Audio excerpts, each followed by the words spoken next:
I'm Nell Ruby, and I am acting right now as the chair of the Department of Art and Art History. We have 3 people in our department. 2 are studio artists, and 1 is an art historian. The department is in the Dana Fine Arts building, and as soon as you walk into the building, you actually enter the Dalton Gallery. And the Dalton Gallery is a wonderful space that we activate all the time to create images to act upon our students and whoever enters. It's also the space that the public is invited to, so it's an interface between the academic institution and the community. On the ground floor is our printmaking studios and our 3-dimensional design studio that is going to be, we're starting to use next semester as an experimental makerspace for the community. So we're going to have 3 or 4 programs where students can come in and do sewing and use power tools and things like that, maybe even jewelry making. We have a great opportunity in Atlanta because we are so connected to people who are here and professionals to do a lot of different kinds of studio activities that we can't just house in the department, but that we can invite artists in to participate with us in. I think what people are sometimes surprised at is really how difficult our classes are. And I talk about difficulty not in terms of math problems, but in terms of we really do want to see you work. We want to see you take risks. So there is an emotional challenge to our classes, and you will see growth from that. I mean, there's a benefit to it. And I just think you need to come into the classes knowing that art here isn't like the easy stream. It's a complicated and rigorous field. And we have an integrated art and art history department. So we have several classes that we teach in tandem and that we require together. We rely on the fact that you're intelligent and that you're going to become a better artist because of your art historical context and your knowledge and your approach and your ability to do a visual analysis. The creative amongst us are really what this current economy and culture are all about. You know, the gig economy is really about how you think through a problem and approach it according to your own individual ideas and style. And we're just set up with how we teach and how we engage in the creative process and how we carry through ideas, approaches, and then critique to thrive in that economy. The image is everything now. It's how we speak. So the currency of the image is huge. And how you can apply that, how you can understand the power of the image itself to speak without verbiage. Understanding how to read that for sure, but understanding within the art department how to write that. Like, how do you make an image speak? To me, is an incredible power. It's going to give women voice. And the other thing that it does, of course, is it's an international language. It doesn't have a language barrier. An image is an image. And in fact, next semester I'll be teaching within my digital design class, something called a COIL class. I'm collaborating with a professor from the United Arab Emirates. And her class and my class are going to do a 6-week project together where her class defines a couple of businesses that we want to focus on, and our class will design an image Instagram campaign for them. And that it'll be about sort of those students discussing what's going to be an appropriate image and what's going to be an effective image between the cultures. So you'll have this cultural understanding because you'll have consultants within the country of how to make that work. And also an opportunity to work with groups, both within our class and amongst the world, this world connection. And then, of course, how do you traverse, cultural barriers? Especially with the image. So I'm excited about teaching that. I think it's going to be an applicable class. In our major, what we want you to study are, how images are made, and then of course your own specialty in studio. What is it that makes you go? And sometimes you don't know this until junior year. Somebody might in their junior year take a book arts class or a printmaking class or a 3D class, and then they're like, oh, this is what I've been looking for.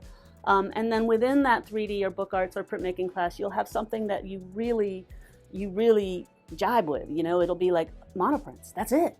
And once you find that thing, which we love for you to find, we encourage you to really explore that. And so you have the opportunity in any of those 300 level courses to self-guide what you do. And everybody in the department is a generalist of sorts, right? So what we're going to do is we're going to guide you to the people you might be looking at, the artists who are doing the kind of thing you are excited about, either in subject matter or in scale or in media, whatever that might be, so that you're getting a lot of exposure to the conversation that you actually will be involved in once you leave.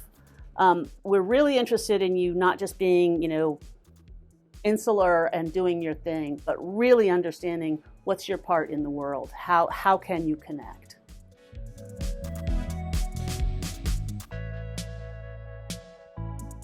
We have a class called, I think we changed the name of it, something like Atlanta and the Arts.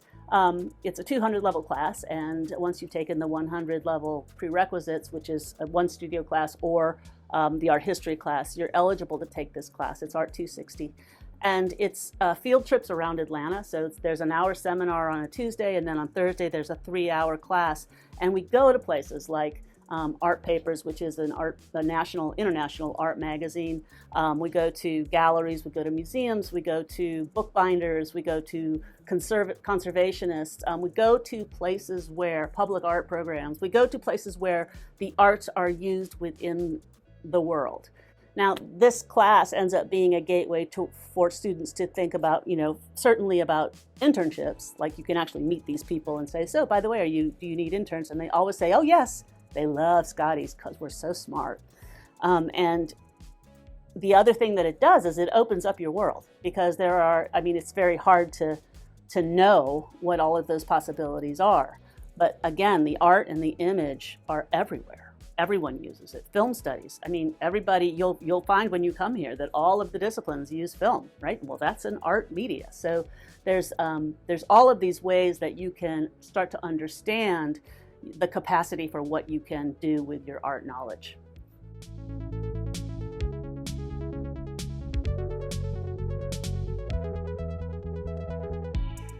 The art department, the students who major and minor in art and art history end up becoming a small family with my colleagues and I.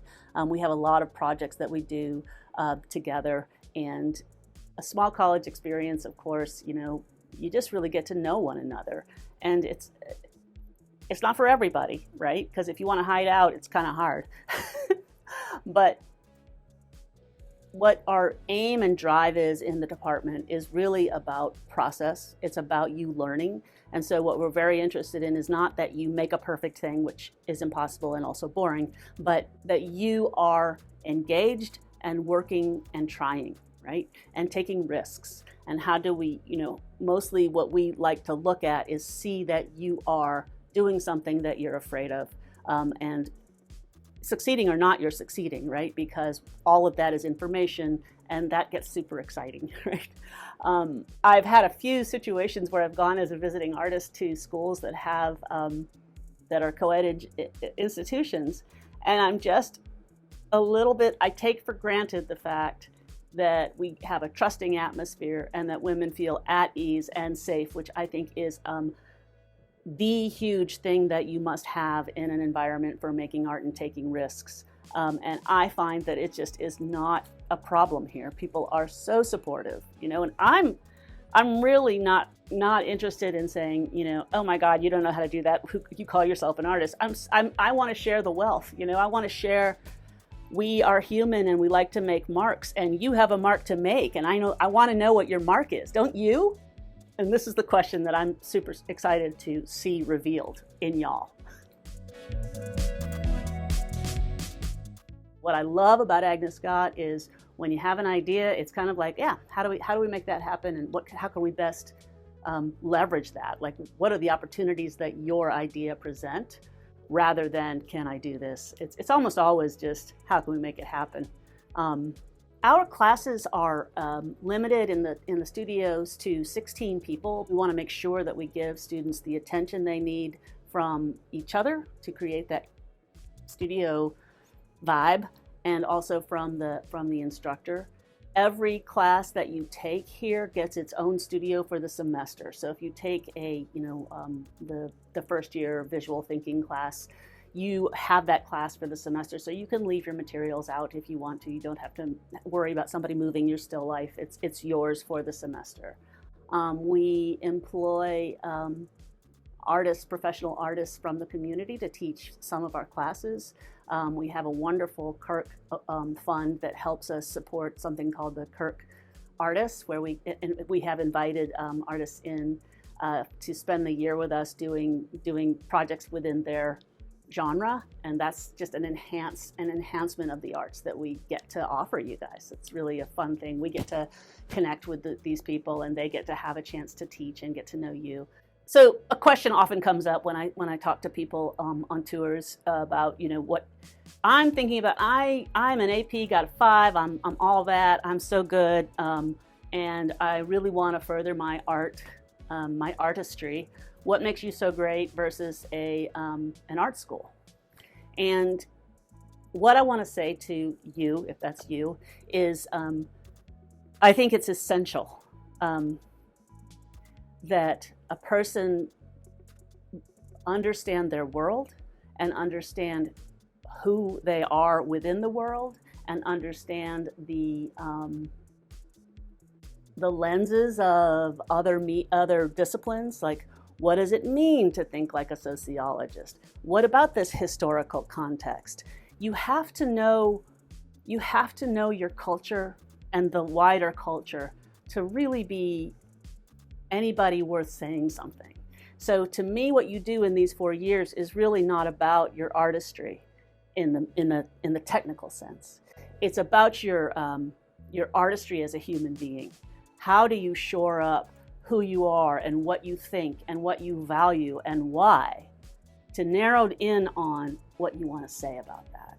So I think liberal arts colleges, ours does that, but really any liberal arts college, gives you a leg up as being a person who really can think through critically, problem solving. Then the thing about the artistry and the technique is that's just going to come, right? So if you've got a what you want to do and why you want to do it, you're just going to practice and learn that thing.